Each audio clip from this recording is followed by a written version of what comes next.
Hello my friends.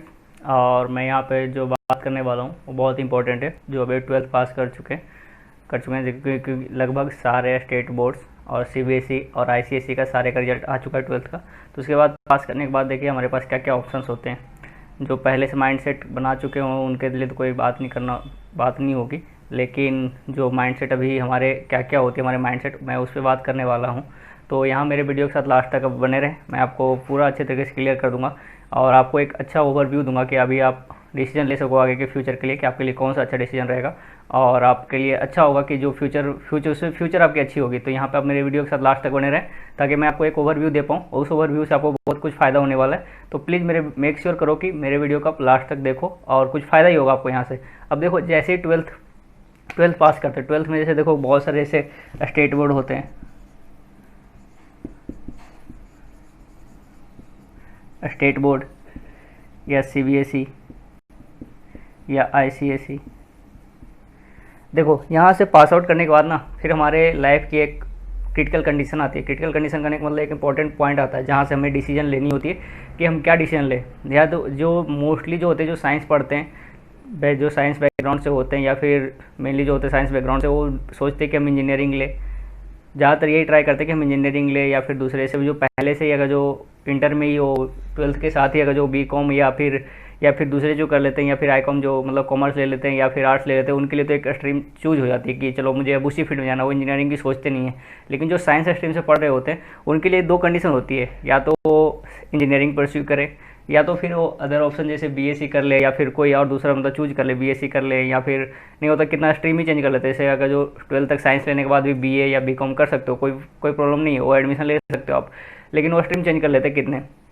अब देखो जो मैं यहाँ पे बात करने वाला हूँ, अब देखो इंजीनियरिंग आज की डेट में वैसी नहीं रह गई है जैसे पहले थी। जो हमारे पहले क्या होता था, अगर जब आप इंजीनियरिंग करते तो आपको सोसाइटी में एक इज्जत मिलती थी क्योंकि इंजीनियरिंग बहुत कम लोग कर पाते थे। लेकिन आज की डेट में इंजीनियरिंग हर ऐसी हो गई है कि आपको बहुत सारे इंजीनियरिंग पास तो जो भी बनने लगे, मतलब आप खुद ही समझ सकते हो जो क्यों बना है, क्योंकि इंजीनियरिंग की स्थिति ख़राब हो ही है। मीन्स वहाँ पे आप देखोगे तो बहुत सारे लोग ग्रेजुएशन के लिए इंजीनियरिंग कर लेते हैं, लेकिन ये भी फ़ायदा है कि इंजीनियरिंग करने के बाद आपको इतनी सारी नॉलेज हो जाती है कि आप कुछ भी सस्टेन कर पाते हो, मतलब कुछ भी कोई भी फील्ड में आप जाके पढ़ लोगे और कोई भी चीज़ कर लोगे।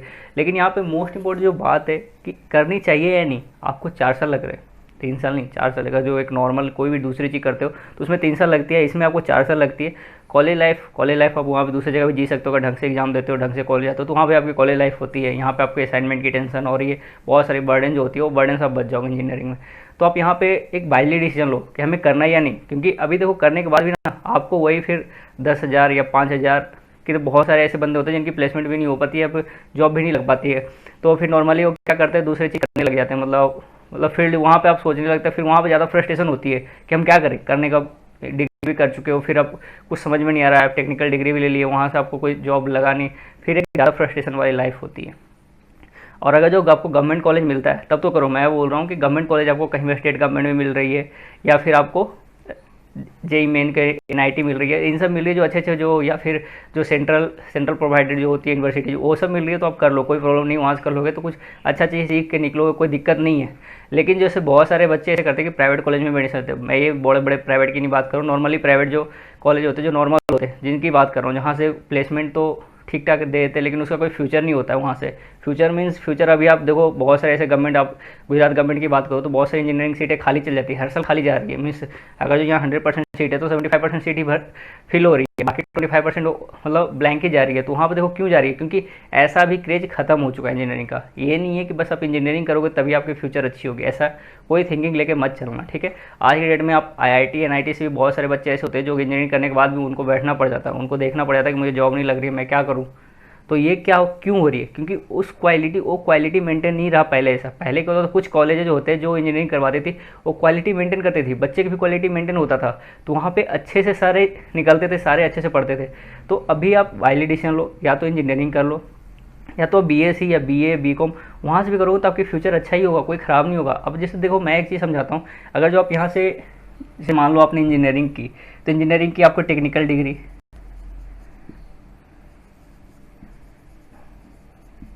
तो देखो यहाँ से भी दो चीज़ आता है कि या तो आपको टेक्निकल में ही आप कंटिन्यू करो या तो नॉन टेक में कंटिन्यू करो इसके बाद। तो आप यहाँ ये पहले ही माइंडसेट बना लो ना कि मुझे किस में जाना है। अगर टेक्निकल डिग्री आपको अच्छी लग रही है, टेक्निकल आपको कंटिन्यू करना है, तो टेक्निकल में आप टेक्निकल इंजीनियरिंग कर लो। फिर बाद में जैसे स्विच कर जाते हो, वैसे कितने की होती है कि इच्छा कि मैं आईएएस ऑफिसर बनूँ या इनकम टैक्स ऑफिसर बनूँ, तो उनको उनकी टेक्निकल से लेना देना कुछ होता ही नहीं है। तो आप क्यों इधर 4 साल फिर आप ग्रेजुएशन डिग्री लेने के लिए 4 साल लगा रहे हो? उससे बढ़िया बेटर आप दूसरा चीज़ स्विच कर जाओ ना। तो अभी से ही माइंड बनाओ कि हमें आगे क्या करना है, किस फील्ड में जाना है। अगर जो आपको लगता है कि टेक्निकल फील्ड में मुझे जाना है, जैसे इंजीनियरिंग की जॉब करनी है, कुछ ऐसे मतलब आईटी सेक्टर में जाना है या किस तो उस सेक्टर में जाना है, तो आप पहले माइंड बना लो, उसमें कर सकते हो चीज़ें। जैसे समझ में आ रही है तो फिर आप इंजीनियरिंग में जाओ। अगर जो आपको पहले से माइंडसेट बना हुआ है कि नहीं मुझे नॉन टेक सेक्टर में जानी है, मिस अगर एचआर की जॉब करनी है, या फिर मुझे आईएएस बननी है, या यूपीएससी क्लियर करना है, या स्टेट पीएसयू जो दूसरी जो स्टेट पीसीएस होती है एग्जाम, उनका क्लियर करना है, पीएसयू नहीं स्टेट पीसीएस, तो वहाँ पे भी आप नॉर्मली आप बीएससी करके भी जा सकते हो। वहाँ पे नॉर्मली आपको इधर 4 साल देने की कोई ज़रूरत है नहीं। आपको यहाँ पे देखो घटा क्या होता है कि अगर जो आप यहाँ जाते हो ना, तो आपको फुल पढ़ना पड़ेगा, पूरा का पूरा टोटली आपको असाइनमेंट देने पड़ेंगे, ढंग से पढ़ने पड़ेंगे, सारा चीज़ आपको ढंग से करना पड़ेगा। तो आपको 4 साल जो है ना फिर इंजीनियरिंग में ही निकालनी पड़ेगी। और वहाँ पे एक लाइफ हो जाती है कि लाइफ है मतलब आपको बस कॉलेज टाइम पे ही पढ़ते हो, जैसे जाते हो तो वहाँ पे जब एग्जाम आती है तभी पढ़ते हो। बहुत सारे ऐसे बच्चे, मेनली यही होती है कॉलेज लाइफ में, तो ये होती है कि जो वहाँ पे जब कब पढ़ते हैं जब एग्ज़ाम आता है, तो वहाँ पे एक मतलब पूरे टाइम आप पढ़ते नहीं हो, तो आप एक ठीक है आप मैनेज करना सीख जाते हो, प्रेशर को कैसे मैनेज करना है, ये सब चीज़ें सीख जाते हो, लेकिन उससे कोई फ़ायदा नहीं होता हमें। एट लास्ट अगर जो हम कॉलेज से निकलते तो वहाँ पे हमें फिर से हमें स्टेट पीसीएस की इनिशियली से स्टार्ट करना पड़ता है। ठीक है, अगर जो आप यहाँ पर कुछ दूसरे चीज़ कर ले रहे हो, यहाँ पर आप मान लो कि आप बीएससी या बीए बीकॉम कर रहे हो, कुछ भी कर रहे हो, आपको नॉन टेक मतलब यूपीएससी या फिर एसएससी या फिर रेलवे या इन सब में जॉब करनी है, तो उसके टेक्निकल डिग्री की जरूरत होती नहीं है, जेई वगैरह नहीं करनी है। तो उसमें नॉर्मली आप प्रिपेयर करना, जैसे बीएससी कर रहे हो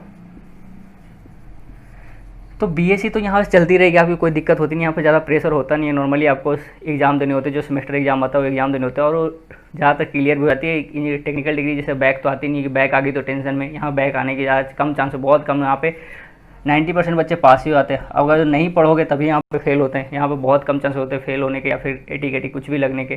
तो नॉर्मली यहाँ पे कोई दिक्कत है नहीं आपको। तो यहाँ पे देखो, यहाँ पे आप क्या कर सकते हो, इंटीग्रेटेड आप प्रिपरेशन तो कर सकते हो ना, जिसकी जो चीज़ आप चाहते हो बनना आगे के लिए, उसके लिए प्रिपरेशन कर सकते हो। उसके लिए आप क्लासेस ले सकते हो, क्योंकि इनकी क्लास भी नॉर्मली ज़्यादा नहीं होती है, तो आप इसकी क्लास ले सकते हो। नॉर्मली जाके कोई भी कोचिंग इंस्टीट्यूट में क्लास ले सकते हो। तो 3 साल आप साथ में, अगर जिसकी कोई भी क्लास होती है कि मैक्स टू मैक्स 1 साल या 2 साल की होती है, 2 साल में सोचो आपकी बीएससी भी 3 साल में कंप्लीट हो गई, आपकी ग्रेजुएशन भी आ गई, डिग्री भी आ गई, और साथ में आपकी इधर प्रिपरेशन भी हो गई। 50 मान लो 50% ही प्रिपरेशन होगी, लेकिन 50% कुछ एक एज पे तो हो ना, एक ज़्यादा आप तो ले ली ना, एक एज ले ली ना। तो इसीलिए आप यहाँ पे वाइजली डिसीजन लो कि आगे मुझे क्या करना है। इसलिए नहीं कि मुझे कोई घर वाले प्रेशर दे रहे हैं कि मुझे इंजीनियरिंग करना है, या घर वाले बोल रहे हैं इंजीनियरिंग करना है इसलिए मैं कर ले रहा हूँ, ऐसे कभी सोच के मत करना। ठीक है, और वहाँ पर जाने के बाद आपको फिर पूरा पढ़ना ही पड़ेगा, क्योंकि आपको ही प्रेशर झेलना पड़ेगा। और एक है जैसे जो मिथ होती है ना कि कॉलेज आने के बाद आपको पढ़ाई करना नहीं पड़ता है, ये एक मिथ है। ऐसी कुछ नहीं होती है कि आपको पढ़ाई नहीं करना पड़ेगा, आपको जम के पढ़ाई करनी पड़ेगी। और जितना पढ़ के आया ना 12th में, उससे ज़्यादा पढ़ाई करनी पड़ेगी। चाहे आप प्राइवेट में पढ़ो, चाहे आप गवर्नमेंट में पढ़ो, कहीं भी पढ़ो, आपको असाइनमेंट देनी ही पड़ेगी, आपको टाइम टू टाइम क्लास लेनी पड़ेगी, 75% अटेंडेंस आपको पूरी करनी पड़ेगी। और जब भी एग्जाम होगा आपको टेक्निकल न्यूमेरिकल सारा चीज़ आपको बनाना ही पड़ेगा। तो ऐसा कुछ नहीं कि ये जो बोलते हैं ना कि कॉलेज लाइफ मस्ती है, ऐसी कुछ नहीं। थोड़ी बहुत मस्ती 50% मस्ती होती है, लेकिन उसके बाद उससे डबल प्रेशर भी आता है। तो प्रेशर हैंडल करना वो सीखते हैं, लेकिन उससे ज़्यादा प्रेशर, लेकिन कब तक हो चीज़ें सीखो कि वहाँ सब बस डिग्री लेके निकल रहे हो। लेकिन अगर जो बीएससी के साथ आप थोड़ा सा माइंड लगा के, या फिर दूसरे कोर्स होते हैं, बीए हो गया, बीकॉम हो गया, उसके साथ दूसरे थोड़ा माइंड लगा के पढ़ लो।